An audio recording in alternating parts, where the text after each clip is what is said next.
Hello and welcome back to another Team ContiBreak video. We are sure you are bored out of your minds at home. But before we start the game, a helpful reminder from our local medical personnel. Hello from Team ContiBreak. A simple reminder from me and Zerakio. In lieu of the COVID-19 pandemic, we're reminding you to wash your hands, avoid physical contact, and stay indoors. But that shouldn't be too hard for us card fighters. Okay, so listen to her. So right now we are looking at our quarterfinals of our Sanction A tournament against Mr. Brian Aros with the Dark Irregulars deck and Dave Aquino with his Shadow Paladin deck. Very nice playmat right there.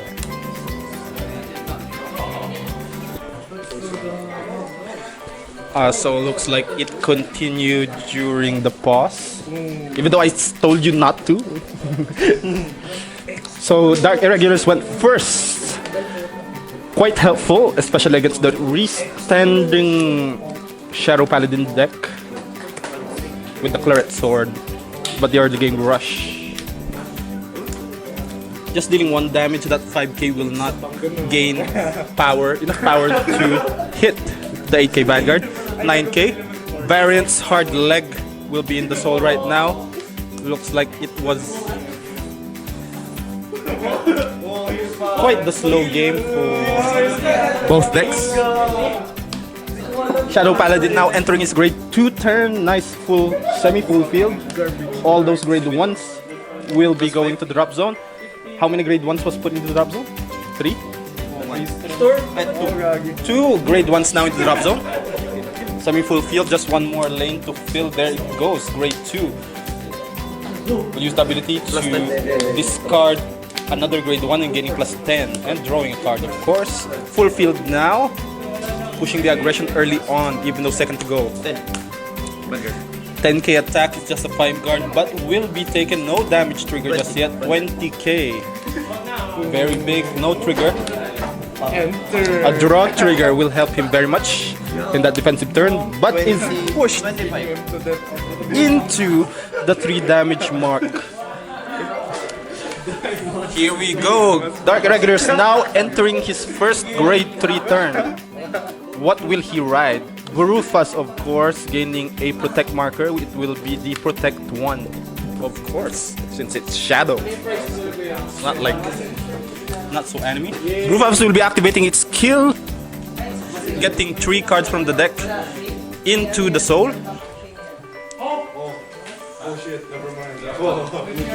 The Dantarians looks like it's a very defensive deck. Defensive slash offensive.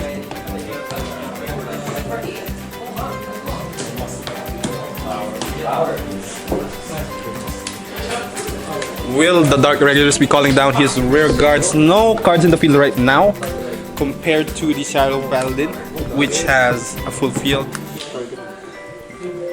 Looks like Dark Irregulars is already trying to build up his defenses, but the question is it too late?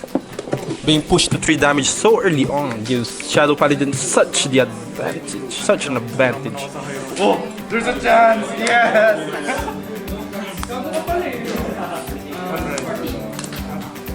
Brufas will now be swinging. Retiring that main, gaining the plus 5 and an additional crit. Wind Drive will reveal a heal trigger, which will help him a lot. A very nice heal trigger from the Dark Irregular side. The defensive trigger kinda helps the situation of our Dark Irregulars user. The advantage has now shifted 2 damage to 3 Dark Irregulars. Will be retiring more grade 1s. Is this wise?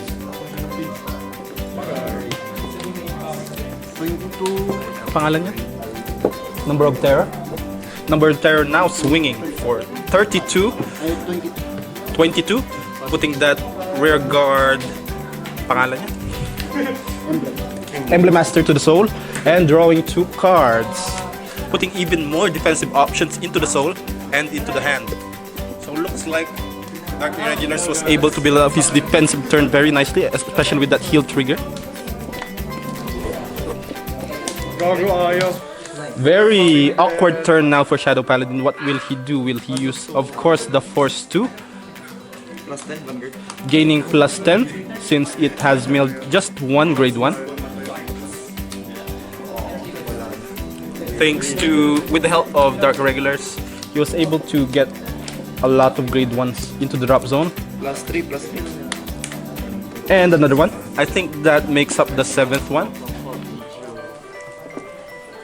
Dalawa. Milling more. 2 more grade 1s. Drawing a card. Skip. Sobra. So very threatening Vanguard turn for our Shadow Paladin user.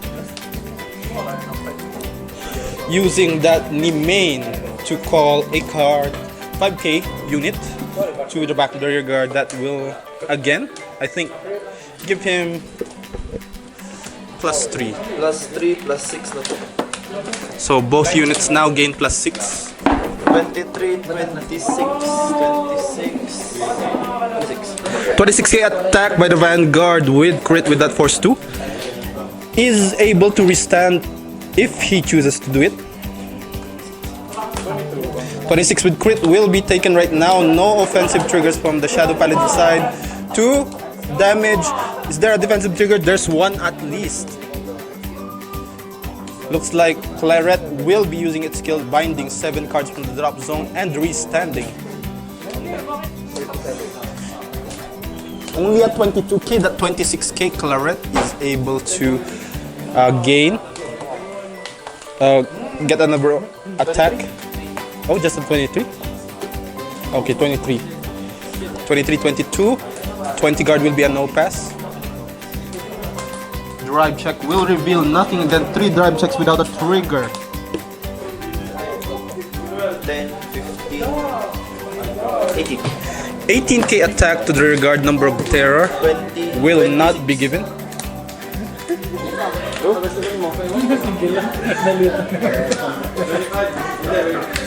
Dark Irregular's turn starts once more. Now he is able to ride the Dantarian, and the defensive turns will be harder more and more. But as a Force Clan, can he overcome the wall that is Dantarian?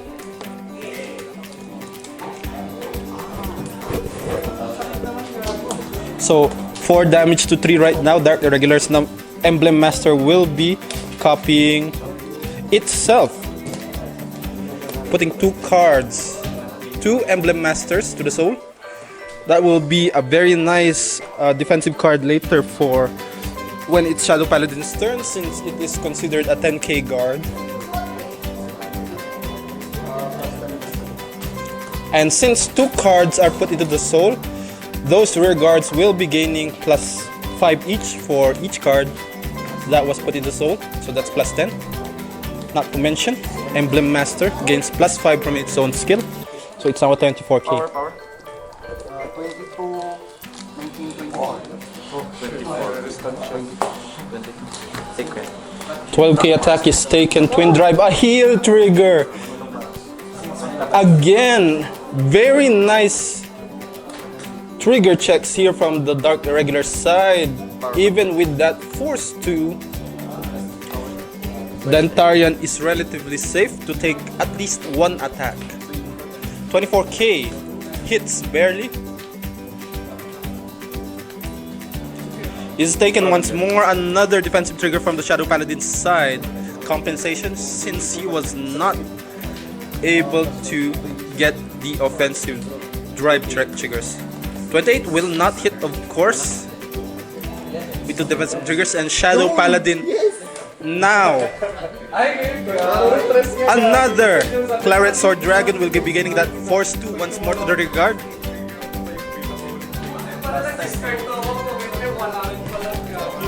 Will be gaining the plus 10. Building up the grade 1 drop zone once more.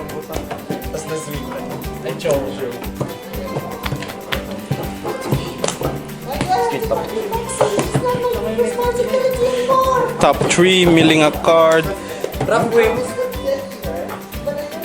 Plus 10. Getting the plus 10.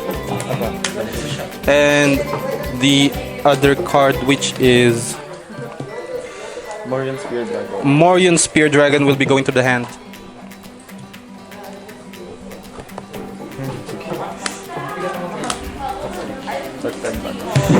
One.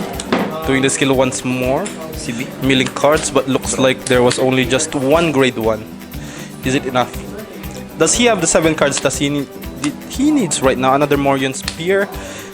And activating the skill of the grade 1 to gain give plus 3 Plus to 10, plus 10. Oh Plus no, 10 just na kidding. Plus 10. Those 2 Morion Spear Dragons, the front row gains plus 10, and the back row rear guard also gains a plus 10. 23 Vanguard. 23 Claret Sword.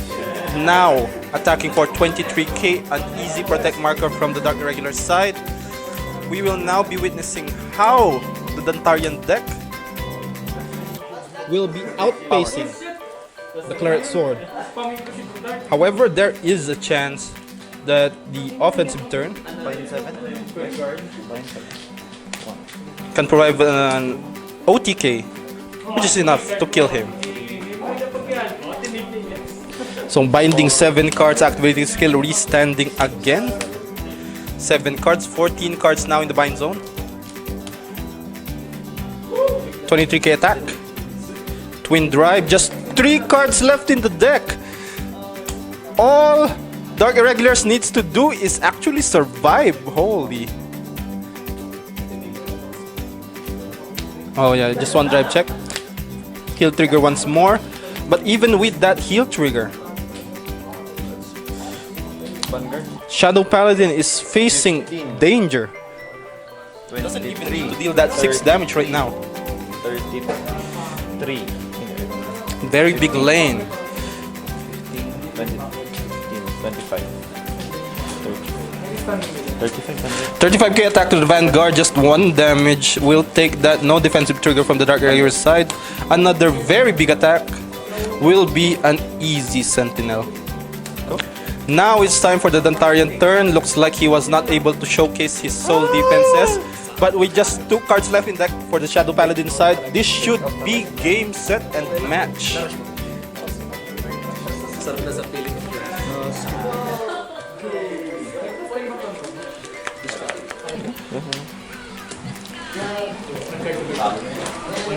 Looks like Dark Irregulars was not able to re-ride, not gaining that Protect 1 marker.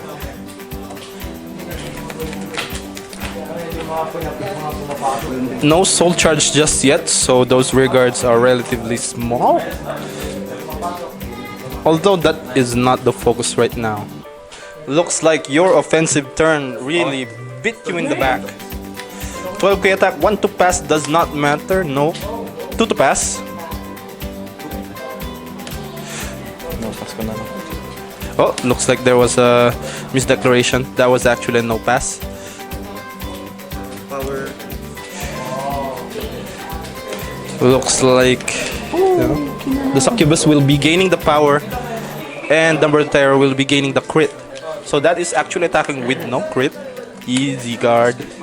Going back to the soul. Plus 5. Gaining plus 5 and retiring the Morion Spear. Soul charging 2. I don't think that counts. Does that count? Main face lang. Oh yeah. Grade 2 above.